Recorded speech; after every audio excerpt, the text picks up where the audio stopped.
Bluey gali atrodyti kaip paprasta vaikų laida, tačiau jei atidžiai stebėsite, pastebėsite daugybę paslėptų detalių visose serijose. Pažvelkime į keletą paslėptų detalių, kurių galbūt nepastebėjote. Serijoje Miego laikas Bingo sapnas iš tikrųjų susijęs su pasakomis prieš miegą, kurias jai anksčiau skaitė mama. Prieš eidama miegoti, Chili Bingo perskaito dvi skirtingas knygas. Viena yra apie Saulės sistemą, o kita apie gyvūnus išsiritačius iš kiaušinių. Kai Bingo užmiega, jo sapnas tampa abiejų pasakų deriniu. Sapne Bingo išsirita iš žemės lyg viščiukas iš kiaušinio. Vėliau jo žaislas Floppy tokiu pačiu būdu išsirita iš mėnulio. Tuo pačiu metu Bingo keliauja kosmosu ir tyrinėja planetas, kas susiję su knyga, kurią anksčiau skaitė Chili. Tai nedidelė detalė, bet ji parodo, kaip Bingo vaizduotė sujungia tas pasakas, kurias ji girdėjo prieš užmigdama. Kaip žinome, Žanas Liukas kalba prancūziškai.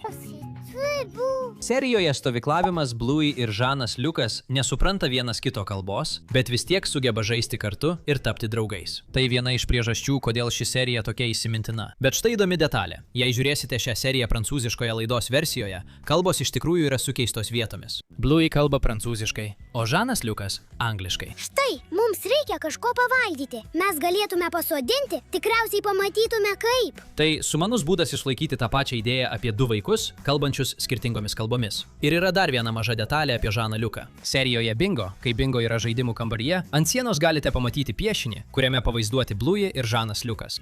Tai mažytė detalė fone, rodanti, kaip Bluey vertino draugystę, kurią užmezgė per stovyklavimo kelionę.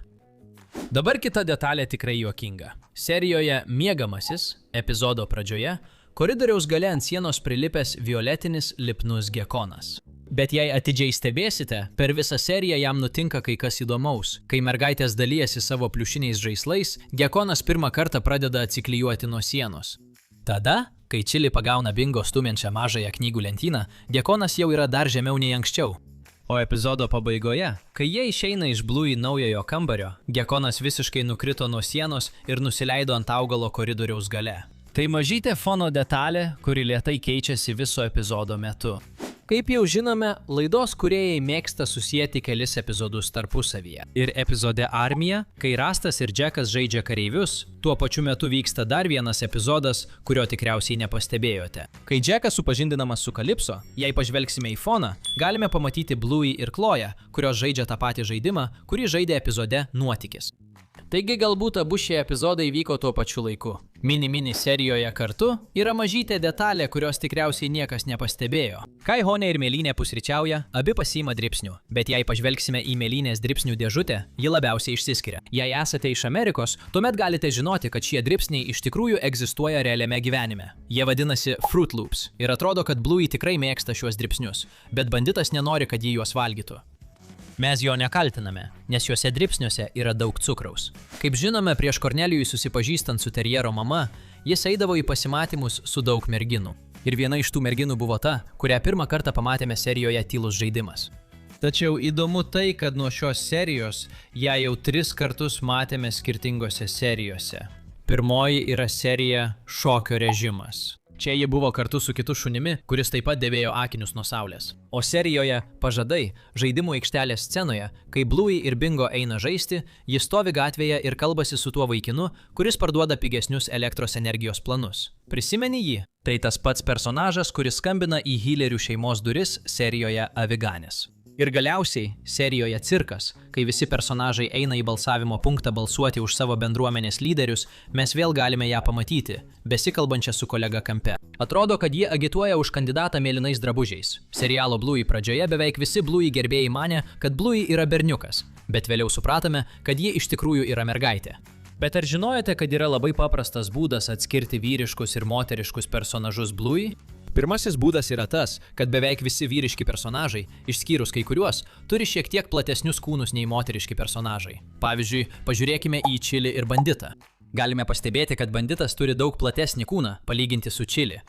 Kitas būdas, kuriuo galime atskirti berniukus nuo mergaičių, yra tai, kaip personažai sėdi. Pavyzdžiui, moteriškos lyties personažės šiame seriale visada sėdi su kojomis arčiau viena kitos, o vyriškos lyties šunys visada sėdi šiek tiek išskėstomis kojomis. Ir kai mergaitė žaidžia žaidimus apsimesdamos vyriškos lyties šunimis, jos sėdi taip pat kaip ir vyriškas personažas. Kai Bingo persirengia vyrų su ūsu, jis sėdi visiškai kitaip nei esame įpratę ją matyti. parodydama, kad ji mėgdžioja vyrą. Tokia įdomi detalė, ar ne? Serijoje TV parduotuvę matome, kaip Kornelijus pasiima Vintoną iš mokyklos. Ant galinio Kornelijaus automobilio stiklo pastebime kažkokį piešinį, bet jis nėra aiškus. Tačiau vėliau serijoje vėl matome jo automobilį pastatytą prie vaistinės, piešinį galime matyti geriau. Ir piešinyje galime pastebėti, kad yra vaikas, suaugęs vyras, o ten, kur turėtų būti dar vienas personažas, atrodo, kad kažkas bandė jį ištrinti. Ši detalė iš esmės užsimena, kad Vintono tėvai buvo išsiskyrę. Taip pat, ar žinojai, kad Kornelijus pirmą kartą susitiko su terjero mama toje pačioje serijoje? Apie Bluey žinoma viskas, net jų sodo nykštukai turi savo gerbėjų ratą, o tarp šių nykštukų Jeremis tikriausiai yra gerbėjų numylėtinis. Ir jei atidžiai žiūrėjai seriją Ženklas, tuomet prisiminsi, kad mūsų brangus, mylimas ir daug kentėjęs Jeremis gauna spyrį nuo Friskės, kai jie ginčijasi su Radliu telefonu. Ir kai jis spardo vargšą nykštuką, galime pastebėti mažą įtrūkimą jo galvoje. Bet ar žinojai, kad tas įtrūkimas atsirado ne dėl Friskės spyrio, o vienoje iš ankstesnių serijų? Taip, teisingai. Nepaisant Friskės agresijos prieš vargšą sodo nykštuką, galime pastebėti, kad net ir prieš tai jis jau buvo sulūžęs. Štai detalė. Tai yra tiesioginė nuoroda į seriją Kelionių kuprinėmis. Joje Bluey ir Bingo žaidžia įsikibusios į banditą. Tačiau tuo metu matome, kaip vargšas Jeremis nukrenta ant žemės, o viena jo dalių tiesiog nuskrenda, įrodydama, kad jo keraminė kepurė tikrai sulūžo būtent tada. Taigi, Chili vėliau turėjo jį vėl suklijuoti, bet net ir po remonto vis tiek buvo matyti įtrūkimai. Dabar pakalbėkime apie kai kurias paslėptas detalės serijoje Siurprizas. Epizode, kai suaugusi Bluey aplanko Chili ir banditą, galime pastebėti daug nuotraukų rėmelių namuose. Ir viename iš rėmelių galime pamatyti Bingo. O jei pažvelgsite į nuotraukos foną, galite pamatyti Velykų salą.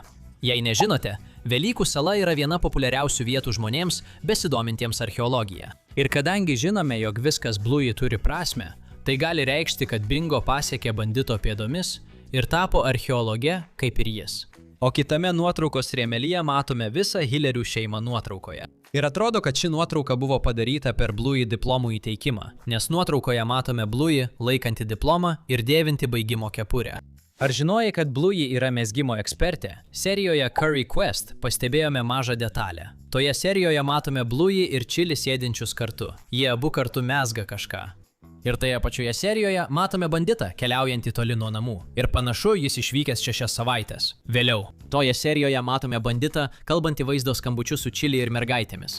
Skambučio metu Bluey parodo jam, ką ji ir mama gamina.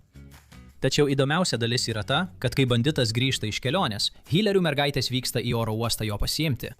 Ar pastebėjote, kad Bluey dėvi šaliką, kuris yra lygiai tokių pačių spalvų, kaip tas, kurį jis su mama gamino? Tai reiškia, kad personažai tęsia savo gyvenimą net ir tada, kai mes jų nematome ekrane. Taip pat turime pasakyti, kad Bluey labai gerai mezga. Serijoje Senelis sužinojome šiek tiek daugiau apie Chili vaikystę. Iš tiesų, kai ji buvo šuniukas, ji žaisdavo būtent šioje vietoje. Kai Chili ir jos dukros pradeda lenktynes, norėsdamos pagauti senelį ant vieno iš medžių, galime pamatyti, kad ant vieno iš jų užrašytas Chili vardas. Dėl šios priežasties manome, kad Chili taip pat buvo gana išdykusi, kai buvo Bluey ir Bingo amžiaus. Ir žinoma, ji nusprendė pažymėti savo teritoriją. Šiuo metu dauguma iš mūsų žino apie Hillerio automobilio numerio detalę, kur 419 reiškia mėlynos spalvos atspalvį, o HLR reiškia Hillerį. Taigi iš esmės mėlynasis Hilleris. Bet ar žinojote, kad yra ir kitų numerių, kuriuose dar įdomesni skaičiai? Pavyzdžiui, terjerės mamos numeris iš esmės užrašo terjeras, bet juokingiausias numeris priklauso Belai. Jei pažiūrėsime į jos numerį, jis reiškia per daug vaikų, iš esmės užsimindamas apie jos 9 vaikus.